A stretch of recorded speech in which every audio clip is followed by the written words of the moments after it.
Hello everyone, this is S me and I am Nabhya Gupta. और last video में हम लोगों ने क्लास 11 की फिजिक्स का एक पहला topic that is basic mathematics complete किया था। इस वीडियो में हम लोग वेक्टर्स स्टार्ट करेंगे और ये इसका पार्ट 1 होगा, राइट। कुछ भी स्टार्ट करने से पहले मैं एक मेंशन करना चाहूँगा कुछ बात, और वो ये है कि मैं आप लोग को क्लियर करना चाहता हूँ कि वीडियोस जो मैं पोस्ट कर रहा हूँ टॉपिक वाइज या चैप्टर वाइज, ये इकलौती चीज़ नहीं है जो आपको पता होनी चाहिए, या फिर आप ये सोच लें कि मेरे वीडियो से ही केवल मतलब आपका एग्जाम क्लियर हो जाएगा। ऐसा कुछ भी नहीं होने वाला है। आप लोग को मैं ये क्लियर करना चाहूँगा कि आप लोग जहाँ से भी पढ़ रहे हैं वहाँ से अपनी पढ़ाई कंटिन्यू रखें, इन वीडियोस पे ही केवल ना डिपेंड हो जाएं, राइट। और इन वीडियोस को केवल आप पॉलिशिंग के लिए यूज करें। दैट मीन्स मान लीजिए अगर आपका चैप्टर खत्म होने वाला है या खत्म हो गया है जहां पर भी आप पढ़ रहे हैं, तो आप इसको केवल एक बार जल्दी से गो थ्रू कर लीजिए पूरे वीडियो को फास्ट फॉरवर्ड करके, और देख लीजिए कि आपको क्या ये सारी बातें पता है, क्योंकि मैं वो बताऊंगा जो मिनिमम रिक्वायरमेंट है, बेयर मिनिमम जो आपको पता होना ही चाहिए। एक और चीज मैं बोलना चाहूंगा कि वीडियो के डिस्क्रिप्शन को जरूर देखा करें, क्योंकि वीडियो के डिस्क्रिप्शन में मैं कुछ सब टॉपिक्स को स्टार मार्क करके रखता हूँ, और वो स्टार मार्क टॉपिक्स आपके लिए सुनना जरूरी है। अगर आपको वो पता नहीं है तो प्लीज उनको सुन लिया करिए, और अगर पता है तो बहुत अच्छी बात है, क्योंकि वो स्पेसिफिकली फोकस टॉपिक्स रहती हैं जो मैं लाया होता हूँ, वो थोड़े हटके रहती हैं, या इवन अगर वो बहुत बेसिक चीज भी है तो भी मैं उसको स्टार लगा देता हूँ ताकि आपको वो पता हो, क्योंकि वो चीजें जानना बहुत जरूरी होती है, राइट। तो हम लोग स्टार्ट करते हैं वेक्टर्स टॉपिक से। मैं क्लियर कर देता हूँ कि इस चैप्टर की इम्पोर्टेंस क्या है। तो आप लोग को पता होना चाहिए कि वेक्टर्स आपकी पूरी फिजिक्स में काम आएगा। जैसे बेसिक मैथ्स काम आता है वैसे ही वेक्टर्स भी आएगा। क्यों? क्योंकि आपको पता है कि हम लोग वेक्टर क्वांटिटी से डील करते हैं हर चैप्टर में ऑलमोस्ट, मतलब चाहे वो आपका इलेक्ट्रोस्टैट्स हो, चाहे वो आपका मैकेनिक्स का सेक्शन हो, चाहे वो आपका थर्मल का सेक्शन हो, हीट का सेक्शन हो, या फिर आपका हम बोलें आपका एसएचएम वेव का सेक्शन हो गया। कहीं ना कहीं वेक्टर्स का इम्प्लीमेंटेशन होता ही होता है क्लास 11th में, और 12th में भी होगा, राइट। तो ये चैप्टर बहुत इंपॉर्टेंट है, इसके कोर कॉन्सेप्ट समझना बहुत इंपॉर्टेंट है, राइट। अब अगर मैं बात करूं इस वीडियो में, तो इस वीडियो में स्पेसिफिकली हम लोग डिस्कस करेंगे यहाँ तक, that is questions based on above topic. That means हम लोग वेक्टर एडिशन, उसकी प्रॉपर्टीज, सब्ट्रैक्शन, उसकी प्रॉपर्टीज, रेजोल्यूशन, इस पे बात करेंगे, और साथ ही साथ रिप्रेजेंटेशन टाइप पे बात करेंगे। और इस सबसे ज्यादा इंपॉर्टेंट है क्वेश्चन, क्योंकि मैं क्या किया हूँ, इन्हीं सारी टॉपिक्स में बहुत सारे क्वेश्चन, सिलेक्टेड क्वेश्चन लाया हूँ। तो प्लीज उस पार्ट को जरूर सुनिएगा, और नेक्स्ट वीडियो में हम लोग बाकी चीजों पे डिस्कशन कर रहे होंगे, राइट। तो शुरू करते हैं हमारा टॉपिक। और देखिए, मैं एक एक चीज, जैसे ये जो आपको टॉपिक दिख रही है, ये एक एक चीज पढ़ाऊंगा नहीं बैठ के, हम लोग जस्ट जल्दी जल्दी देख लेंगे कि इसमें से आपको फोकस एरियाज क्या है, राइट। तो सबसे पहले वेक्टर्स की बात आती है। आप जानते हैं physical quantities are scalar and vector, और उसके अलावा वेक्टर का रिप्रेजेंटेशन भी हमें पता होता है। अच्छा, वेक्टर क्वांटिटी को वेक्टर कहने के लिए मस्ट कंडीशन है कि उसके पास क्या क्या होना चाहिए, मैग्नीट्यूड हो, डायरेक्शन हो, और केवल इन दोनों चीजें ना होकर एक थर्ड चीज बहुत जरूरी होती है, दैट इज दिस, कि वेक्टर क्वांटिटी को वेक्टर अलजेब्रा को फॉलो करना चाहिए। दैट मीन्स आगे चल के जैसा मैं पढ़ाऊंगा आपको लॉ ऑफ वेक्टर एडिशन, तो वो वेक्टर क्वांटिटीज फुलफिल करती हैं। अब यहाँ पे मैं स्पेशल मेंशन करना चाहूंगा, जैसे आप लोगों ने सुना होगा अगर, कि करंट जो होता है, इलेक्ट्रिक करंट हमारा, तो इलेक्ट्रिक करंट बेसिकली अगर मैं बात करूं तो क्या होता है कि आपने सुना होगा कि direction of current is opposite to the direction of flow of electrons, right. That means current के पास मैग्नीट्यूड तो है, डायरेक्शन भी है, लेकिन क्या तब भी, क्या डायरेक्शन होने के बावजूद करंट को हम लोग स्केलर, सॉरी वेक्टर मानते हैं? तो आंसर इज करंट वेक्टर नहीं है। क्यों नहीं है? क्योंकि करंट इस कंडीशन को नहीं फॉलो करता, दैट मीन्स वो वेक्टर अलजेब्रा को फॉलो नहीं करता है। अगर आपको याद होगा, आप लोग करंट इलेक्ट्रिसिटी में केसीएल या केवीएल पढ़ते हैं, तो केसीएल की अगर मैं बात करूं, current, sorry Kirchhoff junction law या किरचॉफ करंट लॉ, तो वहां पे आपने पढ़ा होगा कि जंक्शन में जो करंट का एडिशन होता है वो कुछ ऐसा होता है, जैसे अगर यहाँ 3 एम्पेयर का करंट आया, यहाँ 4 एम्पेयर का करंट आया, तो यहाँ पर जाएगा 7 एम्पेयर का, यस और नो, करंट।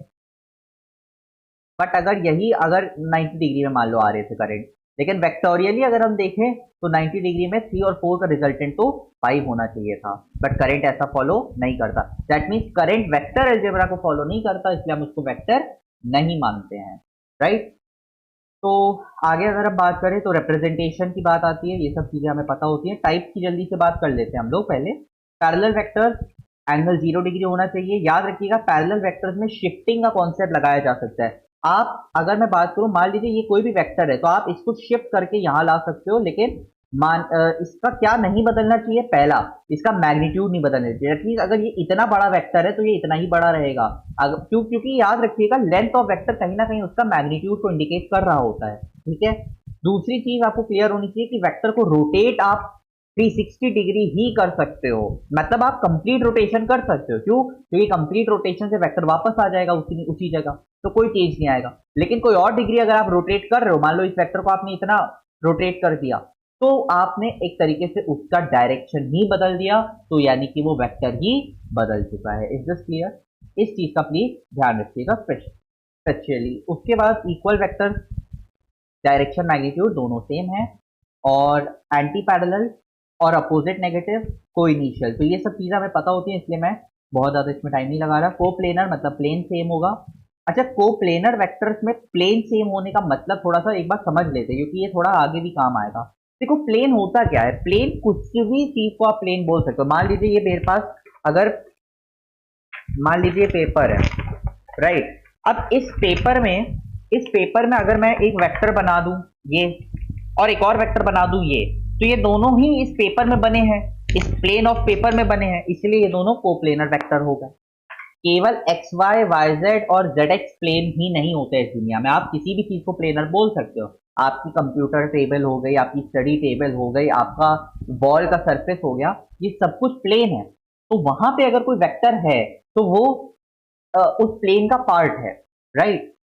और अगर एक से ज्यादा वेक्टर्स हैं तो फिर वो उस प्लेन के लिए कोप्लेनर है। Is this clear? आगे अगर हम बात करें तो एक पॉइंट यहाँ पे डिस्कस होता है, जल्दी से मैं बता देता हूँ कि two vectors are always coplanar, but three or more than three vector may or may not be coplanar. कैसे? अभी इस पॉइंट को नहीं समझ में आता लोगों को, तो देखो मान लो लेट सपोज ये एक वेक्टर है, ये आपको मेरा हैंड दिख रहा है, ये हैंड पे इस वेक्टर को मैंने लगा दिया, तो ये इस प्लेन ऑफ हैंड में प्रेजेंट है, राइट। अब मान लीजिए ये एक और वेक्टर है जो ऐसे है, स्लैंटिंग है, ये इस प्लेन में नहीं है, बट मैंने बोला कि two vectors are always coplanar. आप कहोगे कहाँ कोप्लेनर है, तो है कोप्लेनर। कैसे? देखो इस प्लेन के लिए कोप्लेनर है ये दोनों। अगर मैं यहाँ पे एक प्लेन इमेजिन कर लूँ तो उस प्लेन का पार्ट हो जाएंगे ये लोग, राइट। या फिर यहाँ पे अगर मैं प्लेन इमेजिन कर लूँ तो इस प्लेन का पार्ट हो। कहने का मतलब ये है कि इस पॉइंट को आपको हमेशा याद ही रख लेना है, मतलब कि टू वेक्टर्स हमेशा कोप्लेनर आपको मिल जाएंगे, लेकिन उससे ज्यादा थ्री या थ्री से ज्यादा कोप्लेनर हो भी सकते हैं और नहीं भी हो सकते। वैसे ही कोलिनियर होता है और कॉन्करेंट होते हैं, राइट। अब स्पेशल डिस्कशन हम लोग कर लेते हैं यूनिट वेक्टर के ऊपर। यूनिट वेक्टर बहुत इंपॉर्टेंट है, इस पे बहुत तरीके से सवाल पूछे जाते हैं। वेक्टर टॉपिक के अंदर भी इसका एप्लीकेशन है और आगे चल के पूरी फिजिक्स में तो हो ही जाता है। तो ध्यान से समझिएगा। देखो होता क्या है, नाम से समझ में आ रहा है यूनिट। यूनिट का मतलब होता है वन, यानी वो वेक्टर जिसका मैग्नीट्यूड वन है उसको यूनिट वेक्टर बोलते हैं। Is this clear? अब अगर हम बात करें कि आखिरकार यूनिट वेक्टर को रिप्रेजेंट कैसे किया जाता है, तो मान लीजिए कि मेरे पास एक ए वेक्टर है और इस वेक्टर का मैग्नीट्यूड वन है। आपको पता होगा अगर वेक्टर के मैग्नीट्यूड की बात करते हैं तो या तो उसको ऐसे ही लिख दो बिना वेक्टर के निशान के साथ, या फिर आप उसको मॉड के साथ लिख दो। तो ए की वैल्यू वन है, या ए वेक्टर के मॉड की वैल्यू यानी मैग्नीट्यूड की वैल्यू वन है। क्लियर है? ये मैंने अज्यूम किया। तो अब इसी वेक्टर को, क्योंकि अब ये यूनिट वेक्टर है इसलिए इसका एक स्पेशल रिप्रेजेंटेशन है, वो है ए के ऊपर कैप, जिसको बोलते हैं A cap. Is this clear? तो ए जो भी वेक्टर यूनिट है उसको आप लिखो और उसके ऊपर कैप लगा दो, बस। क्लियर है? अब यूनिट वेक्टर को लिखे कैसे, तो आपको अगर याद होगा कि वेक्टर में दो चीजें होती हैं, क्या क्या? पहला उसका मैग्नीट्यूड, और फिर उसके बाद हम लोग उसकी क्या लिख देते हैं, डायरेक्शन। यस और नो?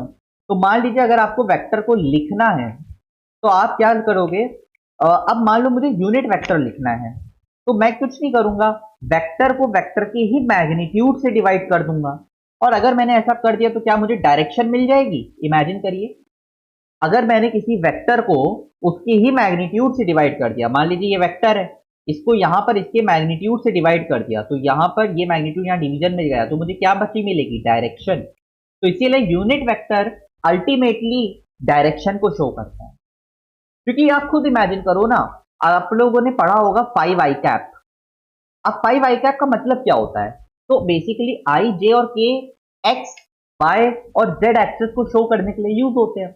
तो आई कैप का मतलब है कि ये एक्स एक्सेस है, और क्योंकि वो आई कैप मैंने बोला, तो आई कैप डायरेक्शन शो कर दिया एक्स एक्सेस, और मैग्नीट्यूड उसका क्या है, 1। तो 5 इंटू 1 इन एक्स एक्सेस, ये इसका कंप्लीट मतलब हो गया।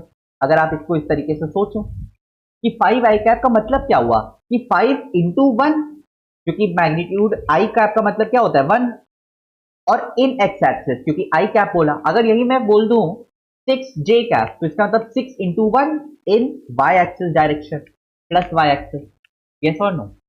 तो ये होता है यूनिट वेक्टर।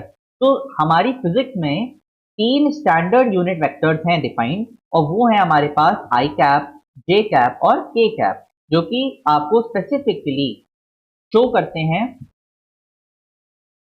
एक्स, वाई और जेड एक्सेस। यहाँ पे क्वेश्चंस बहुत तरीके से डायरेक्शन बेस्ड भी आती हैं, तो उस पर बाद में बात कर ही लेंगे हम लोग। अभी मैं जल्दी से आप लोग को क्लियर करना चाहूंगा कॉन्सेप्ट ऑफ वर्ड्स। अब ध्यान से सुनिएगा।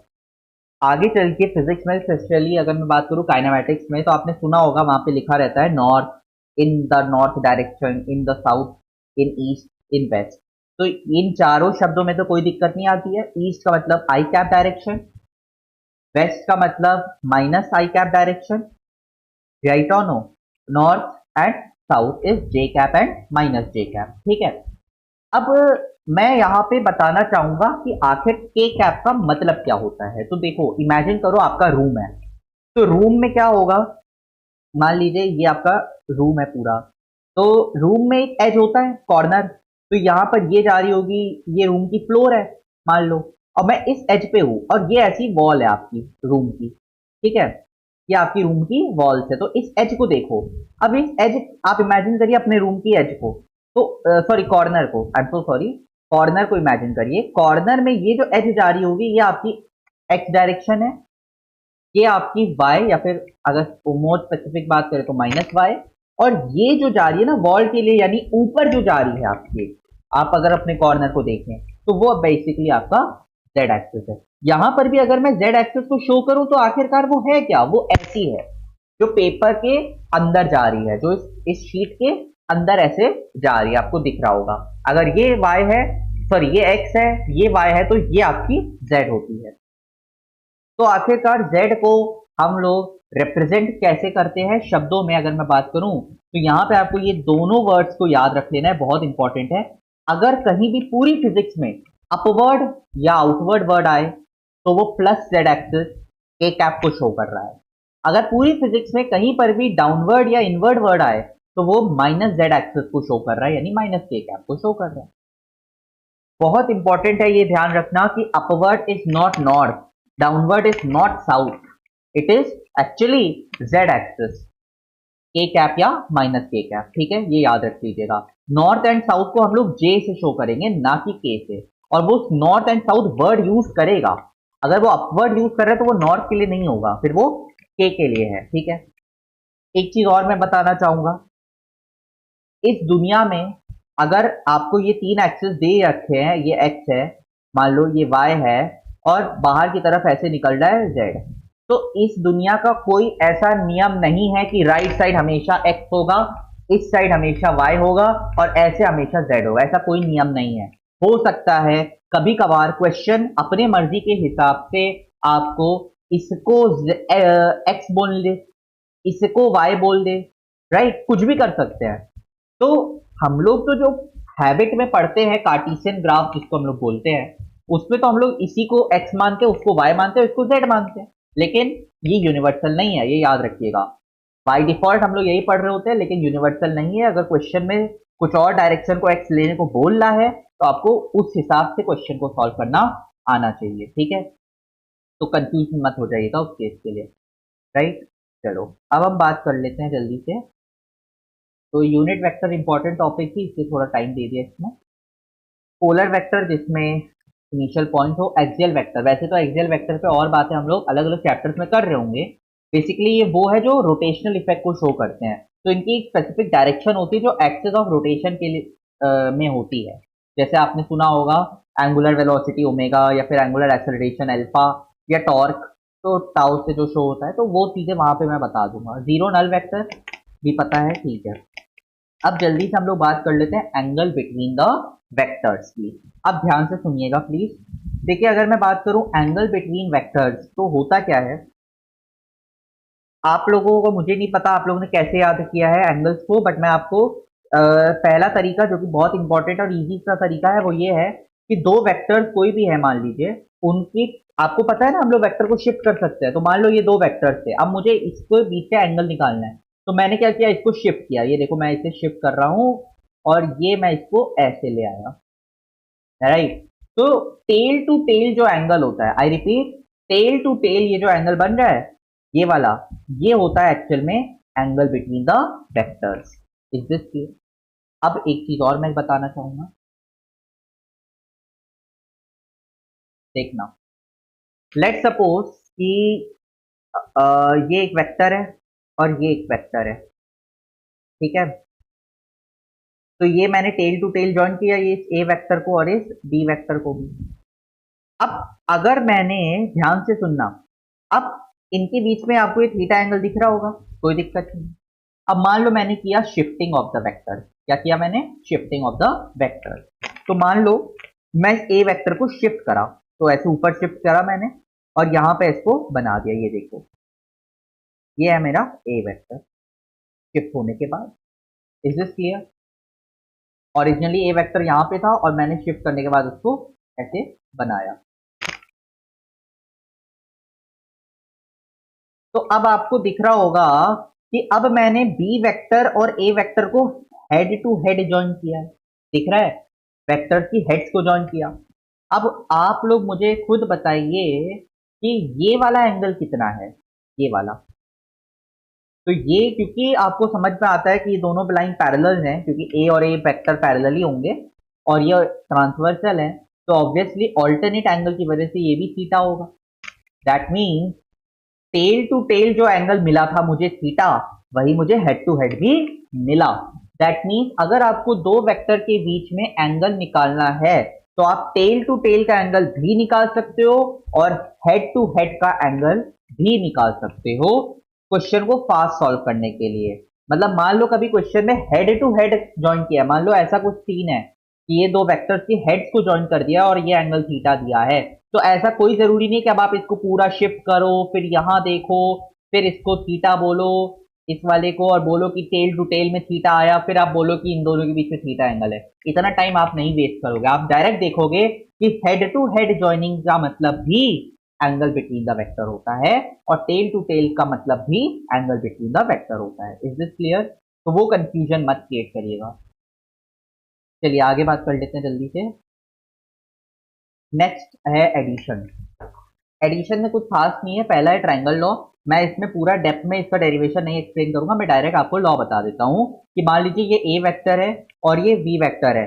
याद रखिएगा, एडिशन करते वक्त आपको वेक्टर को किस तरीके से जोड़ना है ये आपको पता होना जरूरी है। कि मान लीजिए पहला वेक्टर आपने बनाया, लेट सपोज ए वेक्टर, तो जो दूसरा वेक्टर बनेगा वो यहीं से कंटिन्यू होगा, उसकी टेल इसके हेड से कंटिन्यू होगी, ये ऐसे कुछ, राइट। एक की हेड एक की टेल आपस में ज्वाइन होगी।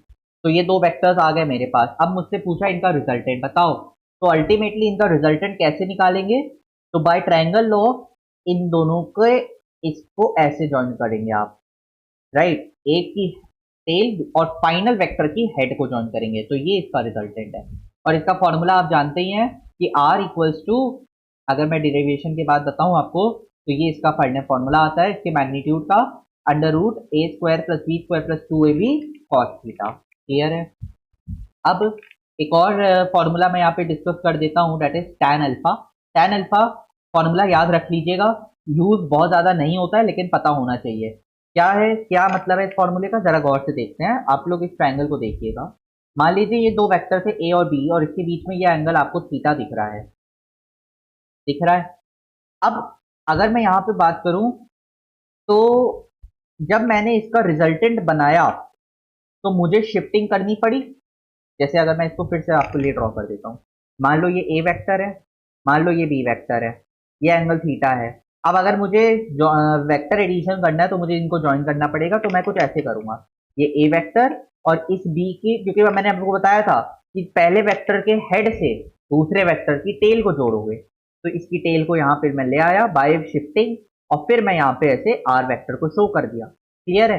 अब यहाँ पर ये जो ए वेक्टर ने आर वेक्टर के साथ एंगल बनाया वो लेट सपोज अल्फा है, और जो बी वेक्टर ने आर वेक्टर के साथ एंगल बनाया, मैंने बताया था हेड टू हेड भी आप देख सकते हो, तो वो एंगल को बीटा मान लीजिए। तो इस अल्फा एंगल का फॉर्मूला ये है B sine theta upon A plus B cos theta. Is this clear? Direct याद रखेंगे। पैरेललोग्राम यही बात कि एक्चुअल में अल्टीमेटली क्या होता है ना कि इनका रिजल्टेंट आप ट्रायंगल लॉ से अगर आप देखो तो ये बी वेक्टर को यहां ले आओगे आप और फिर ऐसे बनाओगे। इन केस अगर आपको नहीं लाने का मन है तो मत लाओ, आप यहीं पर देख लो, इसको एज अ पैरेललोग्राम इमेजिन कर लो। तो parallelogram, triangle law, polygon law, ये सब एक तरीके से एक ही चीज की तरफ इशारा करते हैं, ये सब कुछ अलग अलग बातें नहीं है। Is this clear? तो फॉर्मूला भी बिल्कुल सेम है, कुछ नया नहीं है। क्लियर है? चलिए अब यहाँ पर मैं कुछ इंपॉर्टेंट डिस्कशन करना चाहूंगा, प्लीज उसको ध्यान से सुनिएगा। इस क्वेश्चन को ध्यान से देखिएगा। इस क्वेश्चन में एक रिजल्ट है और मैं आप लोगों से रिक्वेस्ट करूंगा कि प्लीज उस रिजल्ट को याद ही कर लीजिएगा। अगर आप लोगों ने नहीं याद किया, मान लो आपको वेक्टर बिल्कुल परफेक्ट है, तब भी मैं चाहूंगा उसको याद कर लो। ध्यान से सुनिएगा। तो ये क्वेश्चन क्या है, कह रहे हैं कि दो वेक्टर है, ए वेक्टर और बी वेक्टर, और इसका जो रिजल्टेंट आ रहा है वो ए वेक्टर के परपेंडिकुलर है, यानी कि जो रिजल्टेंट है वो ए वेक्टर के साथ 90 डिग्री के एंगल पे है। तो आपको ए और बी वेक्टर के बीच का एंगल निकालना है। तो देखो कुछ ऐसा सीन है कि मान लो ये ए वेक्टर है और लेट सपोज बी वेक्टर ये था, तो ऑब्वियस सी बात है मेरा रिजल्टेंट वेक्टर ये आएगा। यस और नो? और according to the given question ये इसके साथ 90 डिग्री के एंगल पे है। तो अगर आप इसको डिराइव करो, सॉल्व करो, जो कि मैंने यहाँ शो भी कर दिया है, तो आपको एक रिजल्ट मैं बताना चाहूंगा। मैं डायरेक्ट रिजल्ट ही बता देता हूँ, और वो रिजल्ट ये है कि cos theta, let suppose in दोनों के बीच का एंगल थीटा था, यहाँ पे थीटा आएगा, ठीक है। तो cos थीटा, थीटा क्या है? ए और बी वेक्टर के बीच का एंगल है जो इस क्वेश्चन में पूछा गया है, ठीक है। कंफ्यूज मत होइएगा कि बाहर क्यों लिया है, क्योंकि ए और बी के बीच का एंगल आप ऐसे ही तो निकालोगे अगर आप यहाँ शिफ्टिंग करोगे ए को, राइट। तो कॉस थीटा का जो रिजल्ट है वो है माइनस ऑफ आर वेक्टर जिसके परपेंडिकुलर है उसको ऊपर लिखो और अपॉन में दूसरा वाला वेक्टर। तो आर वेक्टर किसके परपेंडिकुलर है क्वेश्चन के हिसाब से? ए के, तो minus A upon, simple short straight formula. Formula भी नहीं है, डायरेक्ट रिजल्ट ही है। फिर से सुन लीजिए अगर ना समझ में आया हो, मैं फिर से रिपीट कर देता हूं। रिजल्ट ये है कि अगर दो वेक्टर आपको दिए गए हैं, मान लीजिए उन दोनों वेक्टरों के बीच में थीटा एंगल है और उनका रिजल्टेंट किसी एक के परपेंडिकुलर है, तो उस थीटा एंगल को निकालने के लिए डायरेक्ट रिजल्ट है मेरे पास, और वो है कि cos theta equal to minus of R vector जिसके परपेंडिकुलर है उसको ऊपर लिखो। तो आर वेक्टर ए के परपेंडिकुलर था इसलिए उसको ऊपर लिखा, अपॉन दूसरा वाला वेक्टर यानी बी। ये वो फॉर्मूला है, प्लीज उसको याद रख लीजिएगा। अब सवाल आता है कि ये तो डिराइव हो जाएगा वगैरह वगैरह, तो भैया डिराइव हो जाएगा बट आपको नहीं करना है, इसको याद ही रखना है। क्यों? क्योंकि मैं आपको क्वेश्चन दिखाता हूँ और ये क्वेश्चन बहुत इजीली इससे सॉल्व हो रहा है। देखो ये क्वेश्चन आप देख लीजिए कि sum of magnitude of two vector 8 है और रिजल्टेंट का मैग्नीट्यूड 4 है। कहने का मतलब अगर दो वेक्टरों को बिना वेक्टर के लॉग के थ्रू ऐड कर रहे हो, यानी मैग्नीट्यूडों को ऐड कर रहे हो, तो रिजल्टेंट 8 आ रहा है। और अगर आप उसको रिजल्टेंट वेक्टर का मैग्नीट्यूड की बात करें तो वो 4 है। आगे बोला है कि रिजल्टेंट वेक्टर परपेंडिकुलर है स्मॉलर फोर्स के, तो आपको उन दोनों के मैग्नीट्यूड को निकालना है। तो according to question A plus B की वैल्यू 8 दी है और रिजल्टेंट का मैग्नीट्यूड ये आपको 4 दिया हुआ है, ठीक है। तो मैंने आपको बताया था कि आगे क्या दिया है कि रिजल्टेंट परपेंडिकुलर है स्मॉलर फोर्स के, अब मुझे नहीं पता स्मॉलर कौन सा है, तो मैं लेट सपोज ए को स्मॉलर मान लेता हूँ, ठीक है। तो कॉस थीटा आ जाएगा माइनस ए बाय बी। अब आप आर स्क्वायर का फॉर्मूला लगाइए, A square plus B square plus 2ab cos theta में आप minus A by B put कर दो, आप देखोगे आराम से आपका सॉल्व हो जाएगा और आपको एक और इक्वेशन मिल जाएगी। और अब इस इक्वेशन 2 और इस इक्वेशन 1 को अगर आप साइमल्टेनियस सॉल्व करते हो, आपको दोनों की वैल्यूज मिल जाएगी, बहुत इजीली सॉल्व हो जाएगा क्वेश्चन। तो इस रिजल्ट को याद रखिएगा, ये आगे भी काम आएगा। नेक्स्ट अगर हम आगे बात करें तो range of the resultant vector आता है, ये आपको पता होगा कि a plus B is the maximum और a minus B is the minimum. फिर आता है पॉलीगन लॉ, अगर मल्टीपल वेक्टर्स हो गए तो पॉलीगन लॉ का यूज होगा।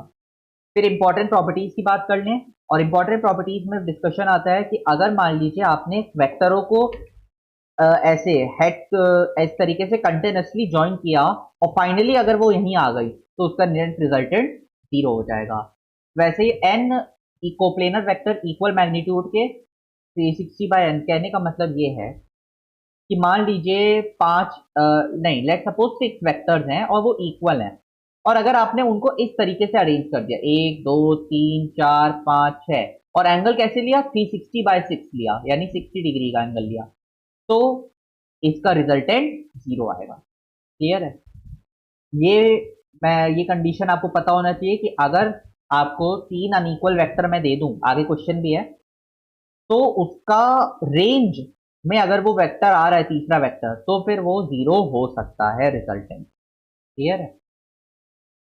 दो वेक्टर का रिजल्टेंट अगर अनइक्वल है वो दोनों, तो कभी भी 0 नहीं होगा, नॉर्मल सी बात है।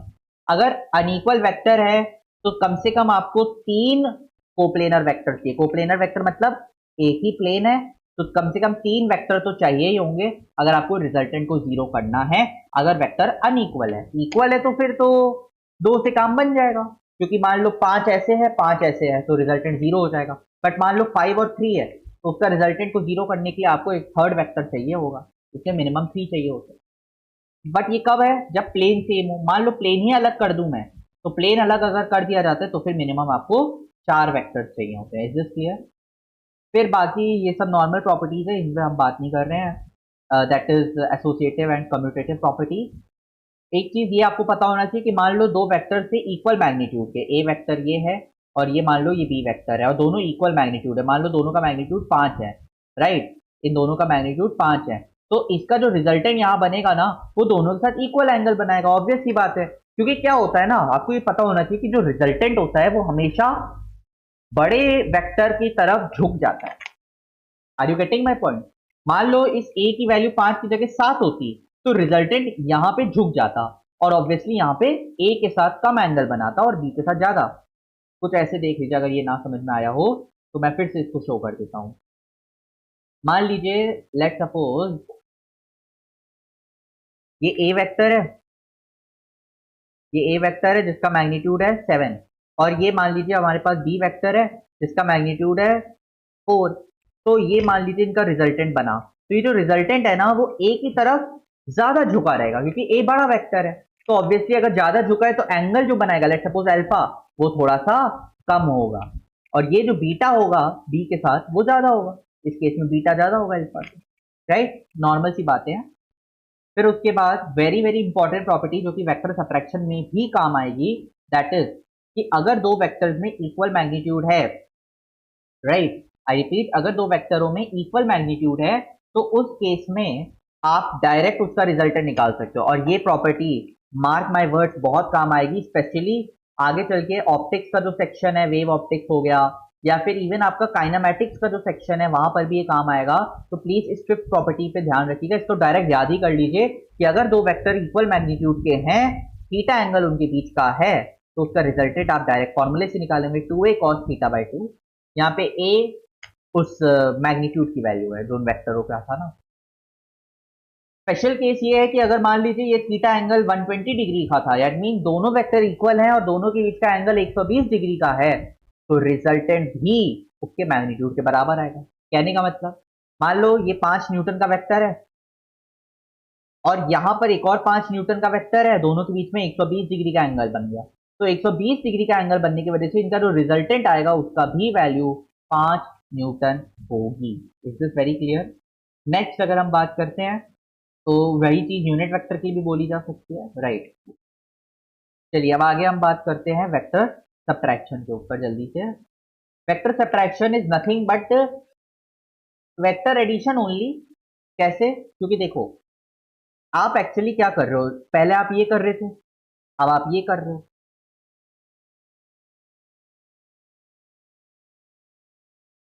यस और नो? भाई ए वेक्टर माइनस बी वेक्टर को मैं इस फॉर्म में भी तो लिख सकता हूँ, A vector plus minus of B vector. तो वही बात है, vector subtraction is nothing but vector addition only. बस यहाँ फर्क क्या पड़ गया कि अब बी वेक्टर उल्टा हो चुका है। Is this clear? फॉर्मूला वही आएगा रिजल्टेंट का, बस यहाँ माइनस लग जाएगा। क्यों? क्योंकि डायरेक्शन बदल चुकी है अब बी वेक्टर या नेक्स्ट वेक्टर की। टैन अल्फा के फॉर्मूले में भी B sine theta upon A plus B cos theta था, यहाँ पर क्या हो जाएगा? Minus cos theta. यस और नो? तो ये सब चीजें नॉर्मल है। प्रॉपर्टीज भी बिल्कुल वैसी रहेंगी जो नॉर्मल सब्ट्रैक्शन में आप पढ़ते हो कि सब्ट्रैक्शन कम्यूटेटिव नहीं होता, एसोसिएटिव नहीं होता, राइट। फिर वैसे ही जैसे वहां पे आपने याद किया था, ये तो और ज्यादा इंपॉर्टेंट है, इसको तो भी याद रखिए, आपको सर्कुलर में भी हेल्प करेगा, सर्कुलर मोशन में भी। क्या है कि अगर मान लीजिए दो वेक्टर हैं, जान लो ये एक वेक्टर है ए, जान लो ये एक वेक्टर है बी, और मैंने इसका आपसे वेक्टर सब्ट्रैक्शन का रिजल्टेंट पूछा, मतलब मैंने इनका वेक्टर सब्ट्रैक्शन किया है, और दोनों वेक्टर इक्वल मैग्नीट्यूड के थे, लेट सपोज 5 इनका वैल्यू है।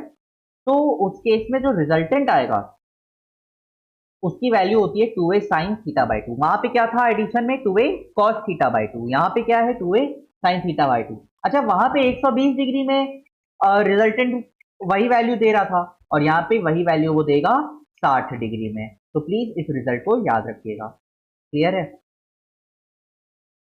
तो अब यहाँ पर मैं एक स्पेशल चीज आपको शो करना चाहूंगा, मैं चाहूंगा इसको ध्यान भी रखिएगा। क्या?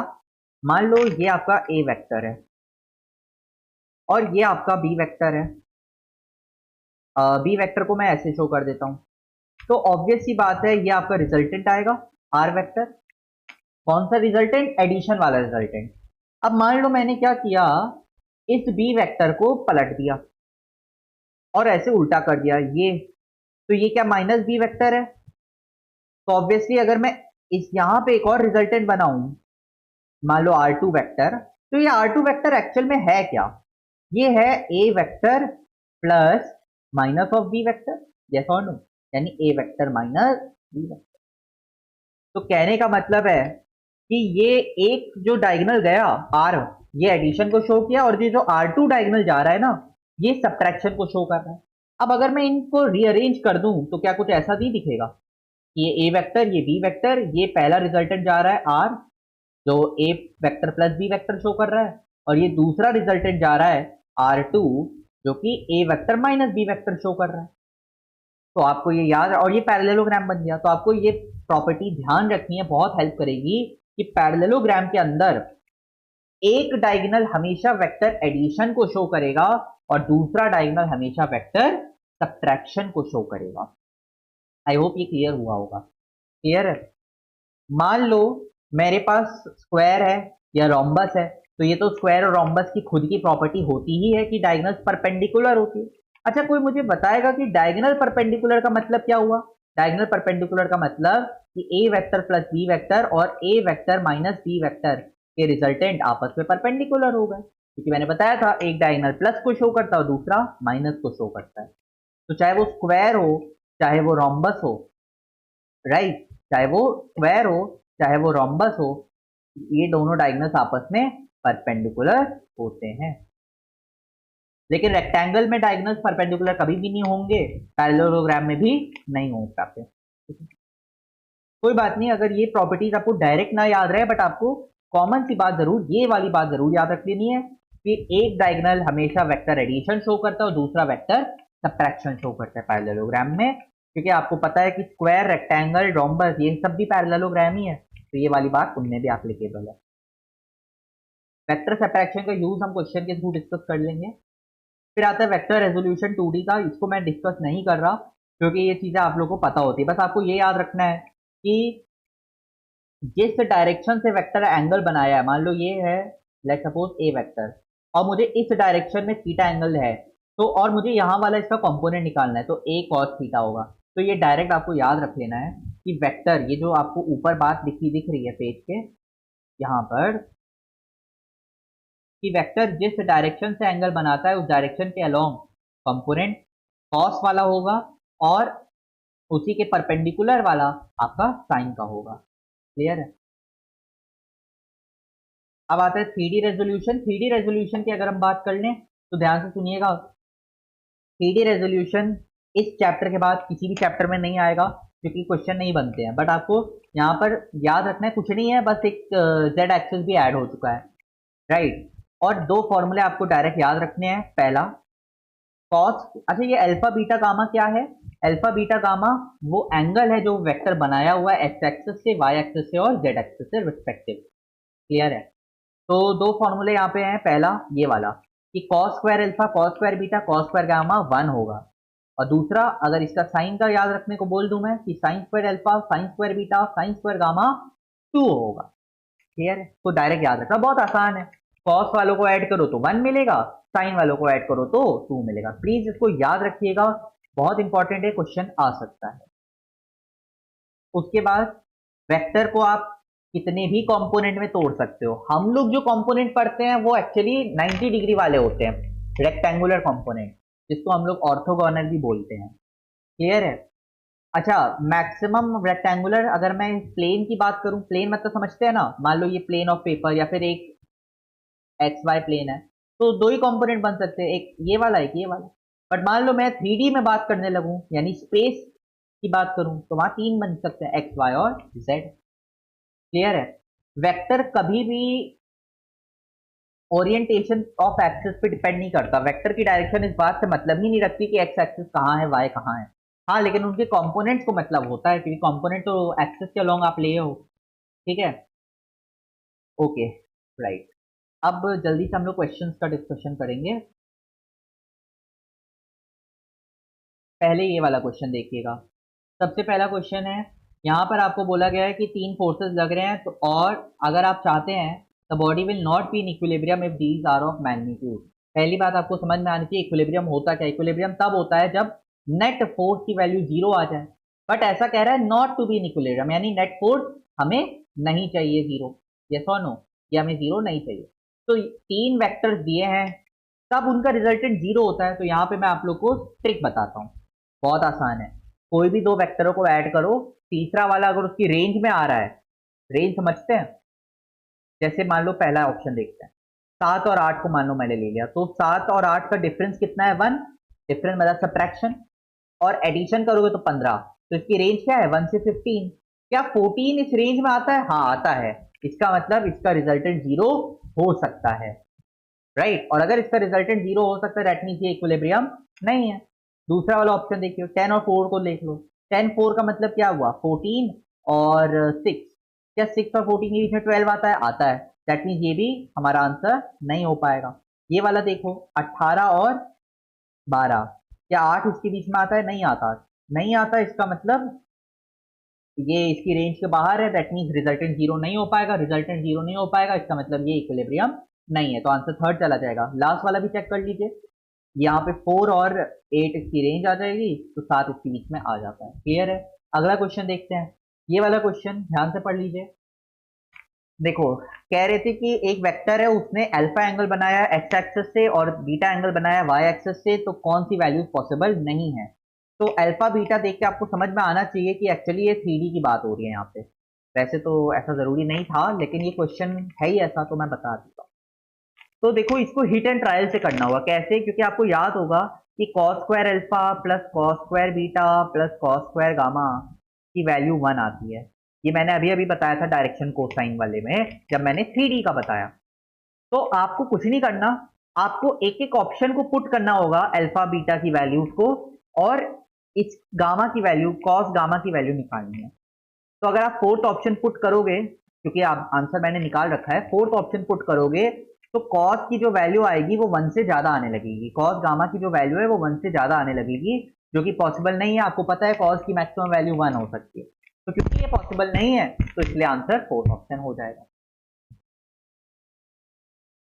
अब इस क्वेश्चन को अगर हम देखें, तो इस क्वेश्चन में आपसे बोला गया है कि अगर दो वेक्टर्स हैं, ए वेक्टर और बी वेक्टर, राइट, और इसका रिजल्टेंट आ रहा है √7b, तो आपको b/a की वैल्यू बतानी है। बहुत इजी क्वेश्चन है, अच्छा सवाल है, ध्यान से देखिएगा। बहुत आसान। लेट सपोज आर वेक्टर इसका रिजल्टेंट है, राइट, और इसकी वैल्यू भी दी है, तो आप जानते हैं कि A square plus B square plus 2ab cos theta is equal to √7b का स्क्वायर यानी 7b स्क्वायर। अच्छा, कॉस थीटा यहाँ 60 डिग्री दिया है, तो कॉस 60 इज 1/2, यानी यहाँ पे मैं अगर 1/2 पुट कर दूं तो ये 2 से ये 2 कैंसिल, तो मेरे पास बचा A square plus B square plus A B equals to 7b square, यानी मैं लिख सकता हूँ A square plus A B equal to 6b square. अब कुछ ना करिए, यहाँ पे पूरे को ए स्क्वायर से डिवाइड कर दो, तो यहाँ पूरे को अगर मैं ए स्क्वायर से डिवाइड कर दूं कुछ ऐसे, तो मुझे मिलेगा 1 plus B by A equal to 6b/a का होल स्क्वायर। अब एक काम करो ना, अब यहाँ पे आपने क्वाड्रेटिक अगर पढ़ा होगा तो आप यहाँ पे एज्यूम कर लो कि लेट b/a की वैल्यू x है, तो आप लिखोगे 1 plus X equal to X 6x square, तो यहाँ पे एक इक्वेशन बन जाएगी 6x square minus X minus 1 equal to 0। जब आप x के लिए इस इक्वेशन को सॉल्व करेंगे तो x की जो वैल्यू आएगी वही अल्टीमेटली b/a की वैल्यू आएगी, क्योंकि हमने b/a को ही x माना था, तो वो आप सॉल्व कर सकते हैं। नेक्स्ट अगर हम बात करें तो फिर अब हम बात करते हैं इस वाले क्वेश्चन की। अब इस क्वेश्चन में आपसे बोला गया था कि अगर आपके पास 3 वेक्टर हैं ए बी और सी और तीनों का रिजल्टेंट 0 आ रहा है, ठीक है, और आपको एंगल दे दिए गए थे ए बी के बीच में, बी सी के बीच में, और आपको बोला गया था कि आपको इन तीनों के मैग्नीट्यूड का रेशियो बताना है, राइट। तो देखिए, अगर हम बात करें इन तीनों का रिजल्टेंट 0 है, दैट मीन्स अगर मैं इन तीनों को कुछ इस तरीके से अरेंज करूं तो डेफिनेटली मुझे 0 मिलेगा, क्योंकि 360 डिग्री इस फॉर्म में उनका होगा रिजल्टेंट। अब लेट सपोज ये ए है, ये, और ये बी है और ये सी है, तो अकॉर्डिंग टू द क्वेश्चन ए और बी के बीच का एंगल उन्होंने दिया है 150, यानी ये 150 डिग्री का एंगल है। उसके बाद उन्होंने बी और सी के बीच का एंगल 120 दिया, तो डेफिनेटली ए और सी के बीच का एंगल कितना आ जाएगा, 90 डिग्री आ जाएगा, राइट। अब क्योंकि ए और सी के बीच का एंगल 90 डिग्री है, तो क्या मैं इसको इस तरीके से रिप्रेजेंट कर दूं कि लेट सपोज ये है ए वेक्टर, राइट, और सी वेक्टर के बीच में 90 डिग्री है, यानी कि सी वेक्टर ये आएगा और दोनों के बीच का 90, देखिए टेल टू टेल। लेकिन आपको पता है कि वेक्टर को शिफ्ट भी किया जा सकता है, तो ये देखिए मैं इसको शिफ्ट कर देता हूँ, इस सी वेक्टर को मैंने यहाँ पर ऐसे शिफ्ट कर दिया। अब जैसे ही मैंने इसको यहाँ पे शिफ्ट करा, क्या अभी भी इसका एंगल 90 है, हाँ, और ये सी वेक्टर है, और क्योंकि तीनों का रिजल्टेंट 0 है तो पॉलीगन कंप्लीट होगा, तो इसलिए बी ऐसे बनेगा। अब हम बात कर लेते हैं बाकी एंगल्स की, तो देखिए ए और बी के बीच में 150 दिया है, तो इसको एक्सटेंड करिए, तो यहाँ पे बी ऐसे एक्सटेंड हो जाएगा जब, तो टेल टू टेल ज्वाइन हो जाएगा, तो ये 150 डिग्री का एंगल बनेगा। वैसे ही आपको बी और सी के बीच में 120 दिया है, तो बी एंड सी के बीच में, तो सी को लगभग मैंने एक्सटेंड करा, तो ये इनका टेल टू टेल का एंगल बनेगा 120 डिग्री। याद रखेंगे हम लोग स्मॉलर एंगल लेते हैं, रिफ्लेक्स एंगल नहीं लेते। तो अब ये तो हो गए बाहर के एंगल्स, बट कमाल की बात है कि अगर मैं इनर एंगल्स को देखूं तो जरा देखते हैं। ये देखिए ये एंगल कितने का है, तो ये एंगल है 30 डिग्री का, और ये एंगल कितने का है, ये है 60 डिग्री का। तो अगर आप इस ट्रायंगल को ऑब्जर्व करें तो अकॉर्डिंग टू ट्रिग्नोमेट्री क्या मैं ऐसा बोल सकता हूँ कि साइन 30 1/2 होता है, और sine 30 will be what, up c/b।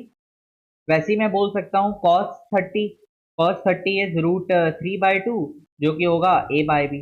अब आप इनका रेशियो देख लो, a की √3 आएगा, b में 2 आएगा और c में 1 आएगा, तो √3 1। आई होप ये क्वेश्चन आप लोग को क्लियर हुआ होगा।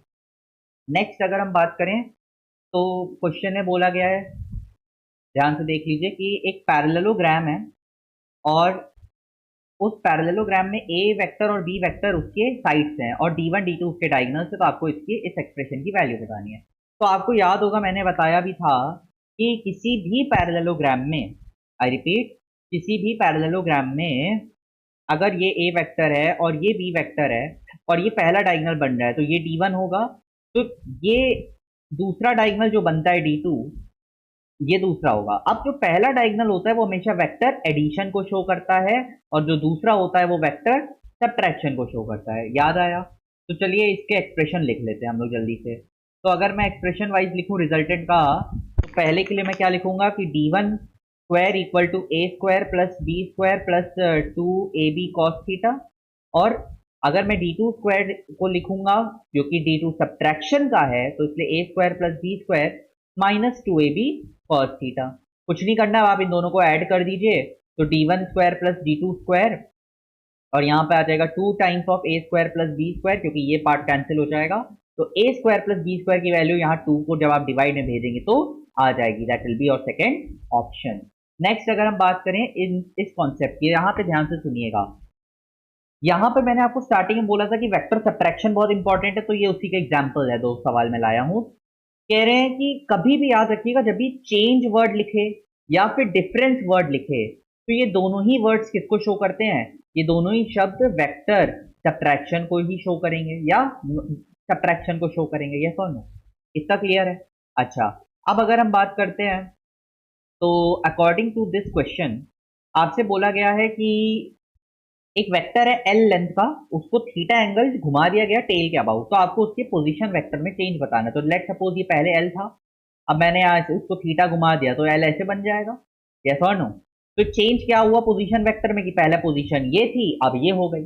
अब ध्यान से सुनना, आपसे क्योंकि चेंज पूछा है तो मैंने बताया था डिफरेंस होगा, तो आपको वेक्टर सब्ट्रैक्शन करना है। और याद रखिए यहाँ पे अगर आप गौर से देखें तो ये दोनों वेक्टर एल ही तो हैं, दोनों का मैग्नीट्यूड एल ही तो है, तो कहने का मतलब दोनों इक्वल मैग्नीट्यूड के हैं। और जब भी दो इक्वल मैग्नीट्यूड के वेक्टरों में आप वेक्टर सब्ट्रैक्शन कर रहे होते हो, तो उसका जो आंसर या रिजल्टेंट आता है वो कैसे आएगा? 2a sine theta by 2। याद करिए मैंने ट्रिक लिखी थी, S for sine S for subtraction, ठीक है? यहाँ a क्या है? l, तो आंसर आ जाएगा 2l sine theta by 2।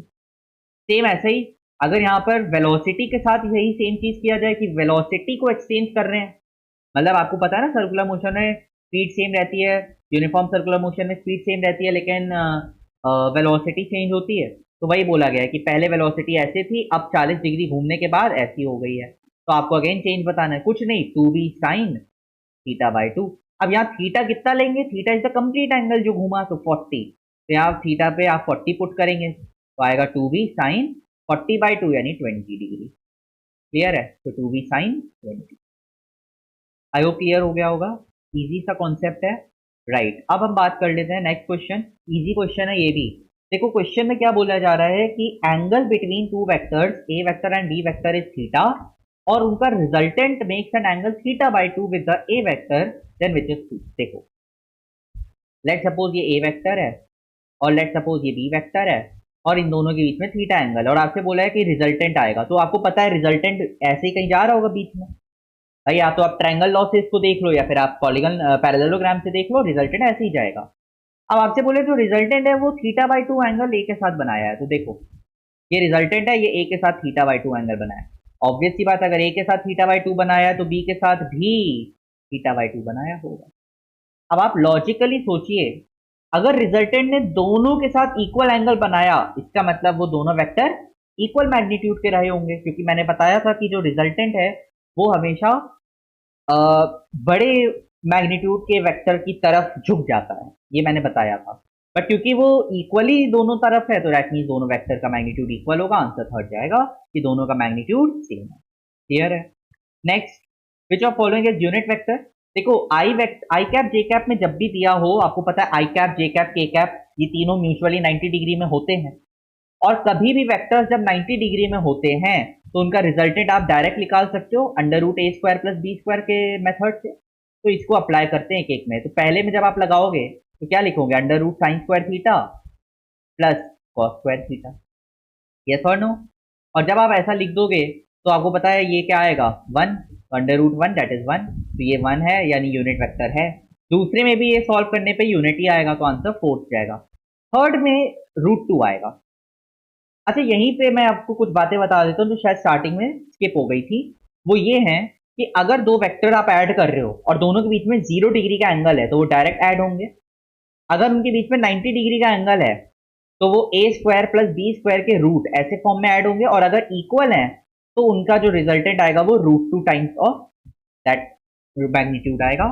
Same way अगर 60 डिग्री का एंगल है मान लो दोनों वेक्टरों के बीच में, और मान लो वो इक्वल थे, तो उस केस में उनका रिजल्टेंट आएगा root 3 times of a mean magnitude. Clear है? और अगर ऑब्वियसली अगर 180 डिग्री का एंगल हो तो वो वेक्टर सब्ट्रैक्ट होंगे, उनके मैग्नीट्यूड का डिफरेंस आपको लेना होगा। क्लियर है? ये कॉमन सी बातें हैं, पता होनी चाहिए।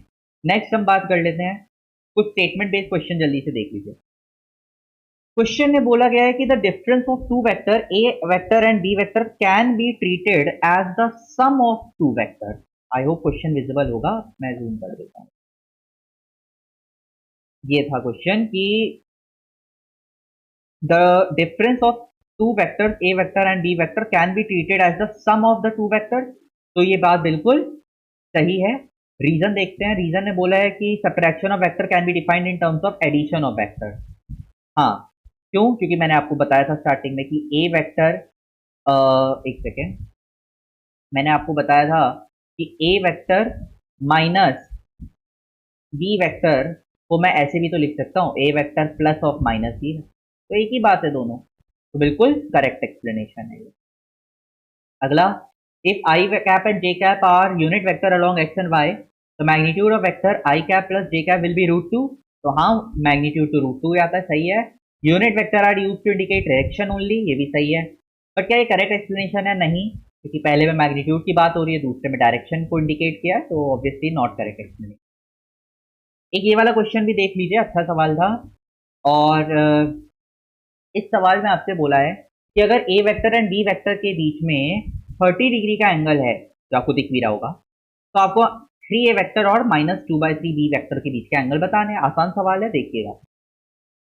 देखो, ओरिजिनली अगर मैं बात करूं, ओरिजिनली अगर मैं देखूं तो ये ए वेक्टर है और ये बी वेक्टर है और इनके बीच का एंगल 30 डिग्री है।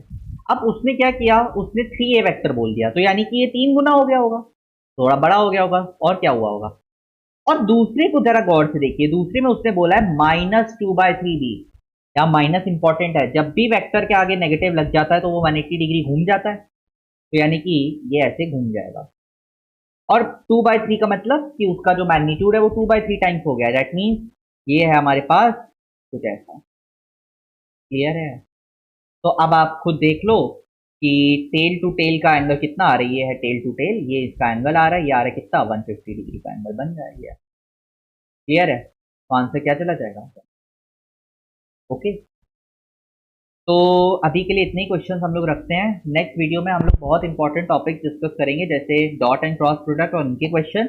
और साथ ही साथ हम लोग नेक्स्ट वीडियो में और लॉ ऑफ साइंस की थोड़ी बात करेंगे। ये एनसीईआरटी में दिया हुआ है, तो एनसीईआरटी को रेफरेंस मानते हुए मैं आपको बताऊंगा कि लॉ ऑफ साइंस क्या है। और साथ ही साथ डॉट एंड क्रॉस की बात करेंगे। इंपॉर्टेंट है, इसलिए मैंने इसको इस वीडियो में नहीं इंक्लूड किया है। ठीक है? और तब तक के लिए, अगर आपने अभी तक वीडियो देखा, thank you so much for watching. Do like, share and subscribe the channel. You will get more informative videos, right? And thank you so much.